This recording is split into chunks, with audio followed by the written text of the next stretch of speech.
Samajwadi party से सांसद रामजीलाल सुमन इस वक्त हमारे साथ मौजूद हैं। सर, संभल हिंसा बहुत ज्यादा चर्चाओं का विषय रही। अब उस समय संभल के जो सीईओ थे अनुज चौधरी, उनके खिलाफ और उनके समेत 12 लोगों के खिलाफ एफआईआर दर्ज कराने के निर्देश कोर्ट ने दिए हैं। कैसे इस फैसले को आप देखते हैं? देखिए, हम तो उन लोगों में से जो उस समय भी मानने थे कि वहाँ ज्यादती हो रही है, अल्पसंख्यक समुदाय के लोगों के साथ व्यवहार अच्छा नहीं हो रहा है, उन पर अन्याय हो रहा है। मैं धन्यवाद देता हूँ न्यायालय को कि उन्होंने संज्ञान लिया। और मैं समझता हूँ प्रथम दृष्टया जो उसके लिए दोषी पुलिसकर्मी थे उनके खिलाफ अपराध पंजीकृत हुआ है।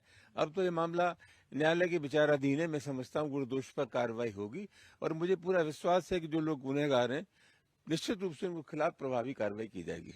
मकर संक्रांति का पर्व निकल के गया है, दही चूड़ा खाया जाता है। मान्यता है कि बहुत पावन और पवित्र पर्व होता है और इसको लेकर के ही मायावती ने एक बड़ा बयान बीजेपी के उन विधायकों को दिया है और साथ में ये भी कहा है कि ब्राह्मणों को किसी के यहाँ दही चूड़ा खाने नहीं जाना चाहिए। ये मैं समझता हूँ ये पागलपन है। ब्राह्मण कहाँ से आ गया?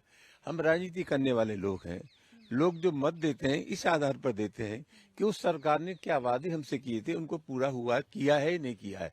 मैं समझता हूँ उत्तर प्रदेश की जहाँ तक राजनीति का सवाल है और 2027 में होने वाले चुनाव हैं उसमें जातिगत मान्यताएं टूटेंगी।